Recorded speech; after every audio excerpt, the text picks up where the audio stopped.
Hello guys, welcome back to my channel. আমি পিঙ্কি। আশা করি তোমরা সবাই ভালো আছো, আমিও ভালো আছি। তো আরও একটা ভিডিও নিয়ে তোমাদের সামনে চলে আসলাম। তো সকালে ঘুম থেকে উঠে আমি সবার ফার্স্টে ঘরটা ঝাড় দিয়ে নিলাম। আর যেহেতু আমাদের রাস্তার সাইডে ঘর, ওই কারণে ধুলোটা একটু ঘরে বেশি হয়। যেহেতু রাস্তা দিয়ে গাড়ি ঘোড়া যাতায়াত করতেই থাকে, এই জন্য মনে হয়। আর যেহেতু কালো তাঁবু, ওই কারণে ধুলোটা একটু বেশি দেখা যায়, চোখে পড়ে। তো এদিকে আমার ঘরটা ঝাড় দেওয়া হয়ে গেল। তারপরে আমি ঘরটা একটু মুছে নিলাম, কারণ পায়ে ছাপা পড়লে পরে কালো তাঁবুর উপরে সাদা হয়ে থাকে, ওই জন্য ঘরে রোজ একবার করে মুছতে হয়। তো এইদিকে আমার ঘরটাও মোছা হয়ে গেল। তারপরে আমি চলে গেলাম উঠোনটা ঝাড় দিতে। আর যেহেতু টানের দিন, গাছ থেকে পাতা ঝরে পড়ছে, গরমকাল পড়ে গেছে। আর হাওয়া ছাড়লে পারে পাতা তো পড়তেই থাকে গাছ থেকে। তো 2-3 বার করে ঝাড় দিলেও পরিষ্কার থাকে না, যেহেতু রাস্তার পর। আর এদিকে আমার উঠোনটাও আমি ভালো করে ঝাড় দিয়ে নিলাম। তারপর আমার মেয়ে একটু রাস্তা দিয়ে একটু খেলা করছিল, গাড়ি চালাচ্ছিল একা একা হাত দিয়ে। তো ওটাই দেখছিলাম দাঁড়িয়ে।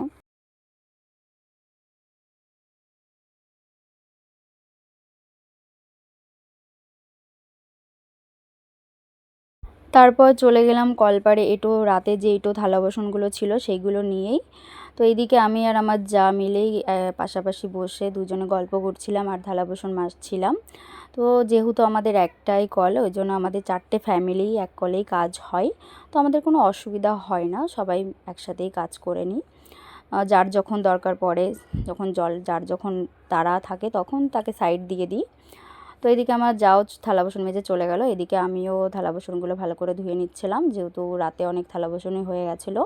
তো এগুলো এক এক করে ভালো করে একটু মুছে নিচ্ছিলাম, যেহেতু যে জল দিয়ে না সাদা সাদা হয়ে থাকে।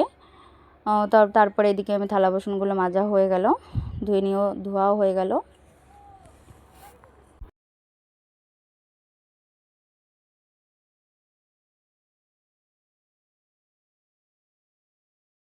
তারপরে বাসন নিয়ে ঘরে চলে আসলাম। তারপর বিরাস নিয়ে আমি আর মেয়ে চলে গেলাম বিরাস করতে। তো এখানে বিরাস করছিলাম, তারপরে একটু ঘরটাও দেখছিলাম যে কত দূর কী হয়েছে। তারপরে মুখ দিয়ে ঘরে চলে আসলাম। তো এখানে মুখটা মুছে তারপরে আমি চিরুনি করে নিলাম, চুলটা একটু আঁচড়িয়ে নিলাম। আর যেহেতু গরম পড়ে গেছে, চুল ছেড়ে এখন থাকা যায় না, তো চুলটাও ভালো করে আঁচড়িয়ে উঁচু করে বেঁধে নিলাম। তো এদিকে আমার চুল বাঁধাও হয়ে গেছে।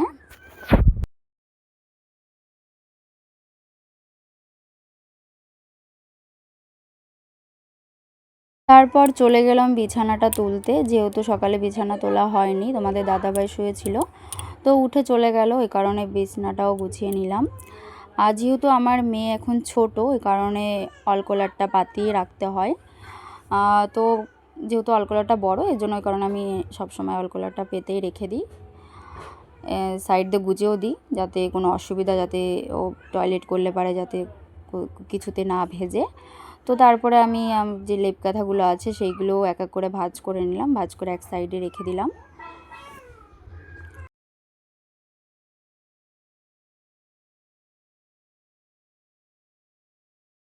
তারপর সকালে চা বানিয়ে শাশুড়িমাকে দিলাম, তারপর মেয়ের খাবারটাও রান্না করে মেয়েকে খাইয়ে দিলাম।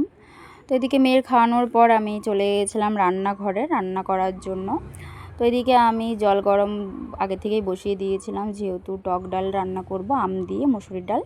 তো এদিকে ডালটাও ধুয়ে আমি কড়াইতে দিয়ে দিলাম। তো এদিকে চালটাও আমি মেপে নিচ্ছিলাম যে রান্না করব। তো এদিকে তারপর আমার মেয়েও চলে এসেছিলো একটা খাবার, মানে ওটা বলছিল খুলে দিতে, তা ওটা খুলে দিলাম। এদিকে আমি চাল ধুচ্ছিলাম।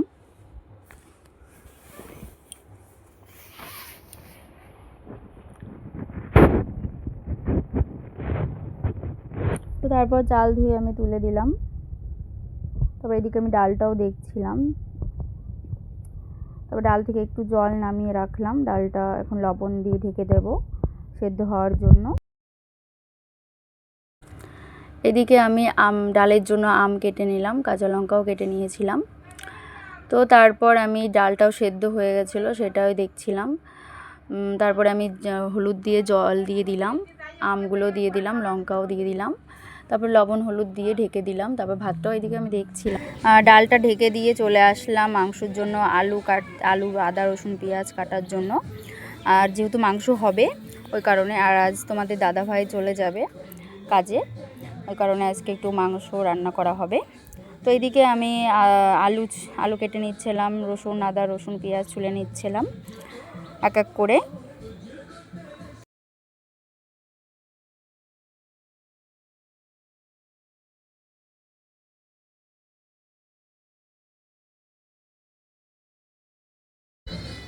ডালটাও হয়ে গেছে, এদিকে আমি নামিয়ে নিলাম। তারপর তোমার দাদাভাই চলে এসেছিলো, তোমার দাদাভাইকেও খেতে দিয়ে দিলাম।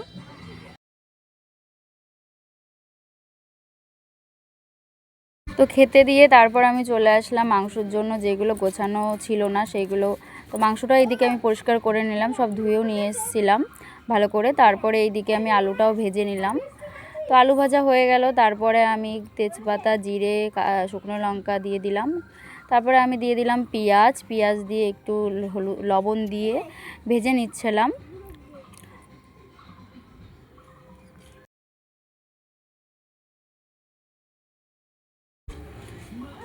তারপর দিয়ে দিলাম মাংসটাও একটু ভেজে নিচ্ছিলাম। তারপরে দিয়ে দিলাম যেই মশলাটা করে রেখেছিলাম সেই মশলাটাও দিয়ে দিলাম। তো ওটাও দিয়েও নাড়াচাড়া দিয়ে দিলাম, তারপর ঢেকে দিলাম।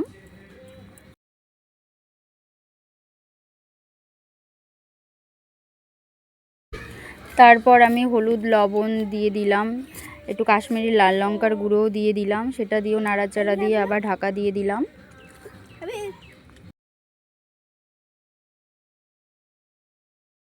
তারপর আবার আলু দিয়ে দিলাম, আলু দিয়ে একটু নাড়াচাড়া দিয়ে একটা রসুনও দিয়ে দিলাম, তাহলে একটু টেস্টটা মানে ভালো লাগে মাংসতে রসুন। তো তারপরে আবার ঢাকা দিয়ে দিলাম। এই পাশে গরম জল বসিয়ে দিলাম মাংসের জন্য।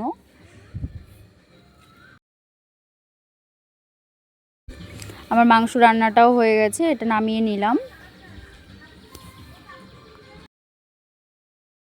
তারপর আমিও ভাত খেয়ে নিলাম, যেহেতু অনেকটা বেলা হয়ে গেছিলো এই কারণে। তারপরে এইদিকে মাম্মাম এত খাবার পেয়ে খুব খুশি হয়েছিল, ওর জেঠু ওকে খাবার কিনে দিয়েছিল।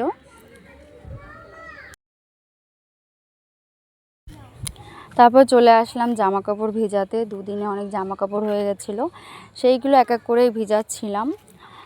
আর আজ যেহেতু তোমাদের দাদাভাই চলে যাবে, ওই জন্য একটু তাড়াহুড়ো করছিলাম কাজের দিক থেকেও, কারণ ও 2:30 ট্রেনে যাবে, তার আগেই আমার স্নান করে নিতে হবে, না তো চলে যাওয়ার পর আমি আর স্নান করতে পারবো না। ওই জন্য কাজেও একটু তাড়া করছিলাম। তো এদিকে আমি জামা কাপড় সব ভিজিয়ে নিচ্ছিলাম, আর জামা কাপড় অনেকটাই হয়ে গেছিলো। তারপরে কলপারে চলে গেলাম জামা কাপড়গুলো নিয়ে, তারপরে আমি এক এক করে কেচে নিচ্ছিলাম। আর যেহেতু কল চেপে আমাদের সব কাজ, তো এদিকে জামা কাপড়গুলো কাচছিলাম। জানি না আমি কেমন কি ভিডিও বানাতে পারছি, ভিডিওটা হচ্ছে জানি, যেহেতু একাই ভিডিওটা করছি, ক্যামেরাটাও যেহেতু আমি একাই ধরছি, একাই এডিটিং সব কিছু একাই করছি। তো তোমরা একটু মানিয়ে নিও, যেহেতু প্রথম ভিডিও বানাচ্ছি, একটু নার্ভাস হয়ে যাচ্ছি। আর যাই হোক, এদিকে তোমার দাদাভাই যেহেতু চলে যাবে,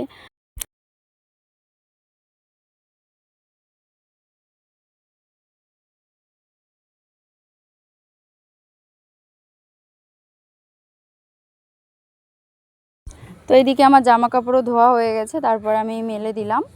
আর আজকে হাওয়াও ছাড়ছিল, মানে মেঘলা ওয়েদার, খুব হাওয়া।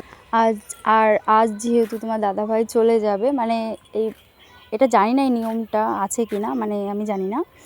তো বাড়ি কোনো ছেলে মানুষ বাইরে গেলে পরে নতুন করে ভাত রান্না করতে হয়।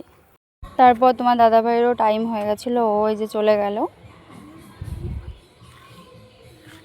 এরপর আমি আমার মেয়েকেও খাইয়ে দিলাম দুধ ভাত, যেহেতু দুপুরবেলা ওকে দুধ দেওয়া হয়, দুধ ভাত দেওয়া।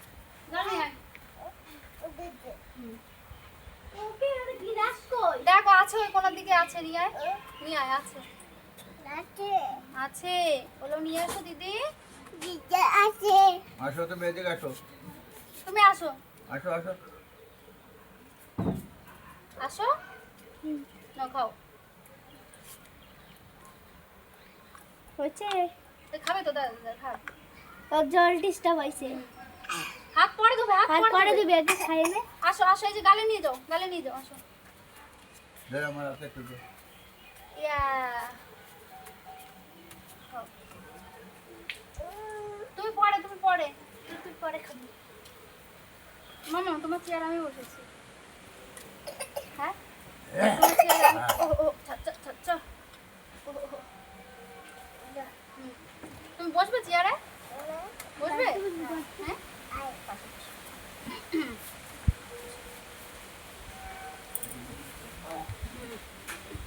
ওরে বাবা, এবার কি হবে? আরে বাবা, ফিরে নাও, ফিরে নাও। আরে বাবা।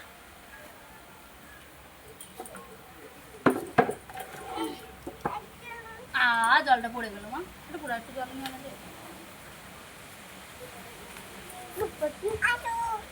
আটু আম ডাল করছিলাম বা और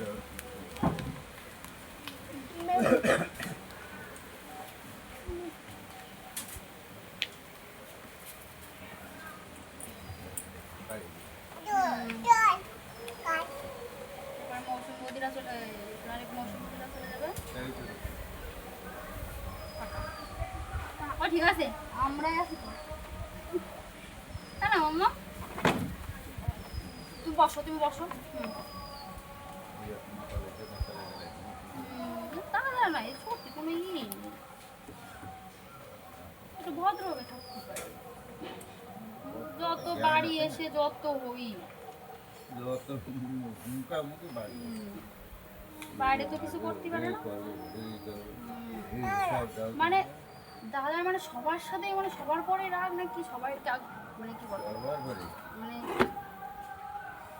এই ভালো আবার এই খারাপ।